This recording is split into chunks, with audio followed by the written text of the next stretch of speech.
Sega CD and the Sega 32X. Start of Sega's fall in the console industry. From what I hear, most of the games that were released on them were not very well received, and neither were the add-ons themselves. Just look at the size of the 32X library. That's just sad. The Sega CD and the 32X both had one Sonic game each, Sonic CD for the Sega CD and Knuckles Chaotix for the 32X. Though Sonic CD wouldn't even be an exclusive to the CD, as it would be ported to PC 3 years later, and the Xbox 360, PS3, and mobile phones in 2011. Knuckles Chaotix, however, was not released on any other platform, and for the sake of me not spending a couple $100, I'm reluctantly going to have to emulate. Not really a big deal, but playing a Genesis game on an Xbox 360 controller, not exactly practical if you think about it. Good thing Sonic CD has the PC version.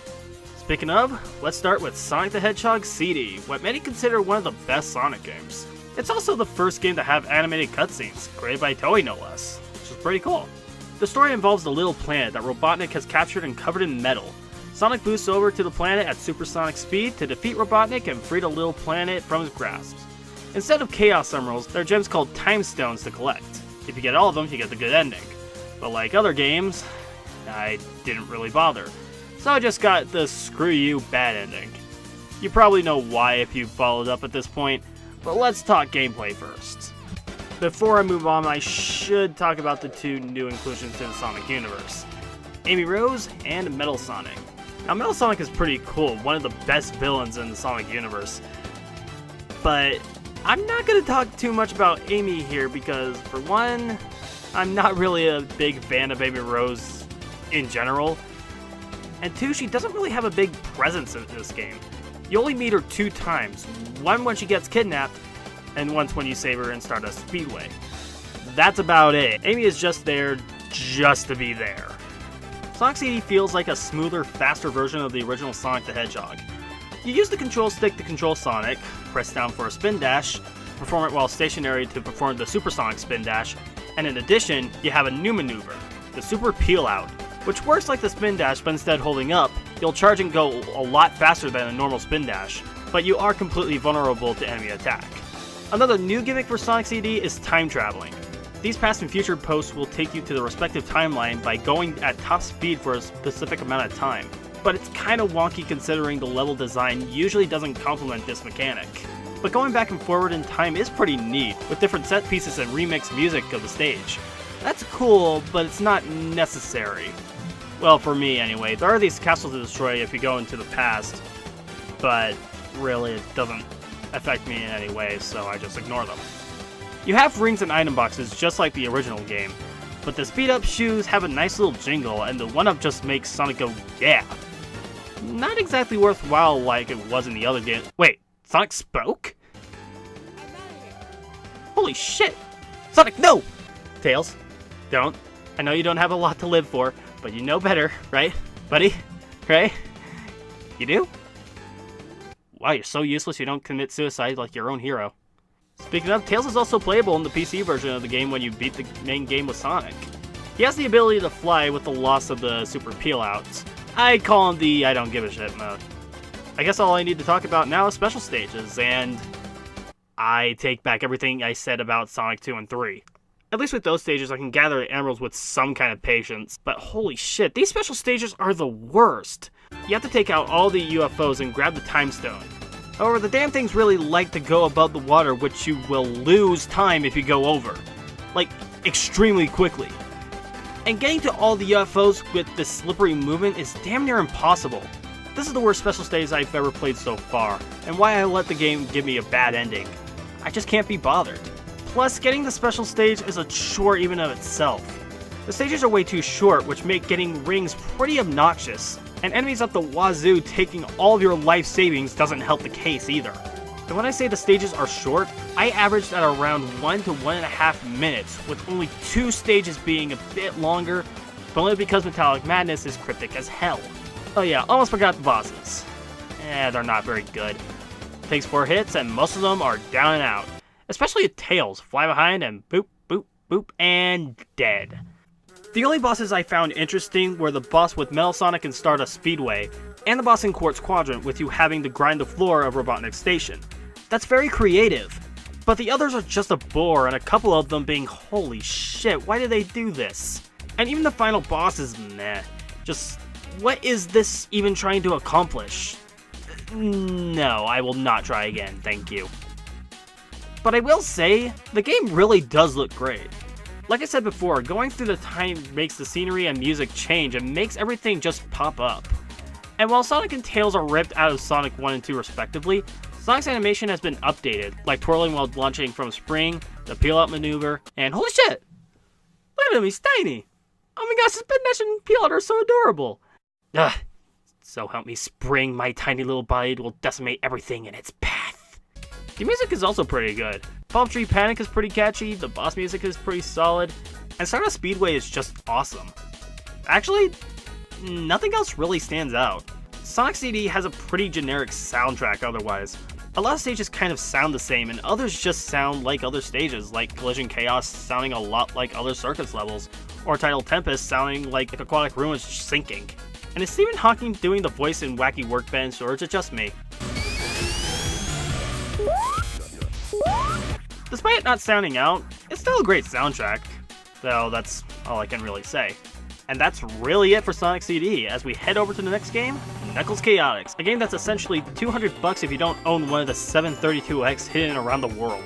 This was a game I played a while back during my emulation phase, and I remember having a bit of fun with it. Though a keyboard isn't what I'd call the best controller, unless it's a first-person shooter like Team Fortress. And again, playing a game obviously made for a Genesis controller with anything else isn't exactly great. Well, at least Knuckles Chaotix only uses 3 buttons instead of the full 6. Thank Lord I'll never emulate a fighting game like this. Yeah, I'm getting uneasy at the thought. So Knuckles Chaotix, as you may have expected, is a game about Knuckles and his friends, the Chaotix, which at this point weren't really seen as detectives, though more as residents of Angel Island. But for some, this isn't their first time. For Vector, he was going to be the sound test for Sonic 1 with other characters. Let's call them Spank the Monkey, Bleach the Hair, and Beat the Cock. But since that never came to be, Vector was shelved with the other members. I don't know, maybe they burned into the furnace where forgotten Sonic characters were dropped into. Speaking of, Mighty the Armadillo. He debuted in the Japanese exclusive Sega Sonic arcade game, which I'll never touch because, it's an arcade game, it's too obscure for me. And this would also be his last appearance in any Sonic game, going into the furnace, I imagine. Newcomers are small in that case. Charmy Bee and Espio the Chameleon. There are 2 more technically, but I'll wait. Oh, I'll wait. The big mechanic here is the ring tether, meaning you're basically controlling 2 characters at once. You start with Knuckles finding Robotnik with a statue, known as a Combi, whatever that means, that turns into Espio, and the tutorials start there. The C button is your jump, the B button is to hold your partner, which can be super useful. Not for switches like the tutorial, but for me just gaining speed or when you can't get it onto a ledge. And the A button is to call your partner, losing 10 rings in the process. Never use this for the love of hell. You also choose your partner in the Kobe Grabber in the hub, and pick a randomized stage at the end of the hub. Other than that, it's your simple Sonic the Hedgehog platforming. You have capsules around, which have speed shoes, invincibility, the shield, and the super ring boxes, but the rest are completely unique to this game. Blue rings can make you lose 1 big ring that contains all of your rings when hit. Partner change will temporarily change your partner. Partner swap is where both characters are swapped, and the grow and streak capsules, which are self-explanatory. They also affect your weight too, which is another big part of the game. I don't know if it's really big, it's just something I've noticed. Lives are nowhere to be found, meaning rings are kind of useless. Okay, not exactly, because they are used for the special stages, which I'll say are the best stages I've played up to this point. You go around this platforming area to grab a certain amount of orbs, and if you fail, you just go to the course again for the remaining orbs you need. Your time limit is based on how many rings you have, which are carried from the stage you cleared, which is really cool, and there are still rings around if you're running low or just want more time. You still need 50 rings at the end of the stage, but it isn't as hard as it was in the other games, for several reasons. For starters, there's a random ring out of Sonic 3 that gives you an attempt to get extra rings. Top that with the blue ring box and the surprising underabundance of tough enemies, getting there isn't going to be a huge problem. Though the view will be blocked several times, which can lead to cheap hits or getting you into a pit. But I'd take this over any of the other stages any day. Also, what is Charmy doing here? It's not jumping, instead more like wiggling his ass at the player. I don't know if I should find this annoying or adorable. And damn, Vector is skinny as hell. Been building up protein for the next 10 years, haven't ya? The reward at the end is a Chaos Ring, which there are a total of 6. All they really do, like Sonic CD, is give you the good ending, which really isn't all that great. But before I get to that, I should talk about the characters themselves. Each character have 1 or 2 special abilities. Knuckles has the ability to glide and climb walls, Vector can dash in the air and climb walls, SPL can walk on walls and freaking ceilings, Mighty can wall jump or just spouse out uncontrollably against walls. I see why we haven't seen him in the last 20 years. And Charmy can dash through the air like a crazed maniac, aka the I don't give a shit anymore mode. But he's the only one that can't spin dash. Just look at him here, he's just wondering what he's done with his life at this point. Oh yeah, there are also 2 other characters that you can only get in the Komi Catcher in the hub as well. Heavy and Bomb, which are considered the biggest pains in the ass you'll ever experience. Heavy pretty much makes all your momentum go out of whack, making jumps and running kind of a pain. But I find Charmy just eliminates all those problems. Shotgun Watt for the B. But nothing is worse than getting stuck with this asshole. Along with Heavy, Bomb doesn't have a spin dash, but when you build one up, he just jumps up and cancels that son of a bitch. Plus when he gets hit, he causes an explosion and, more than likely, you'll lose all of your rings in the collision. Never pick Bomb for the love of hell. Eggman and Metal return as the villains, and their boss fights are alright. You have a nice small cutscene before each one, and most of them are just giant robots most of the time. Except the final boss. When you finish every stage, you fight Metal Sonic in the stage selection room, and it's pretty unique and very fun. And after you beat him, you get to fight the giant red Metal Sonic. And honestly, it's pretty easy. But you'll eventually beat it, and hear the great credits and music.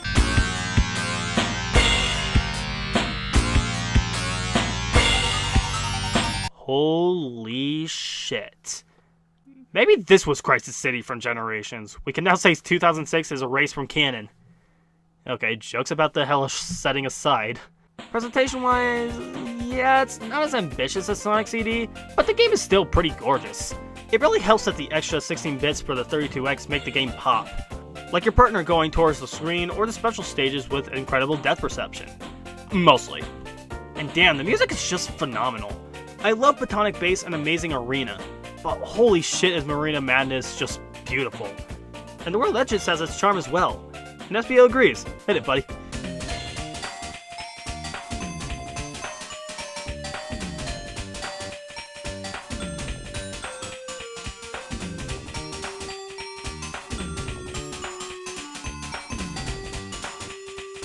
It really does feel like the game was trying to be as flashy and smooth as possible. And damn is it flashy and smooth.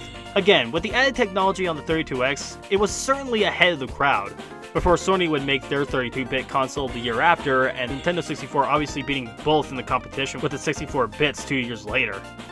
With the help of the Sega Saturn. Like, what was the point? They could have had the game on the Saturn as well, but it's just on the add-on that hasn't seen many sales.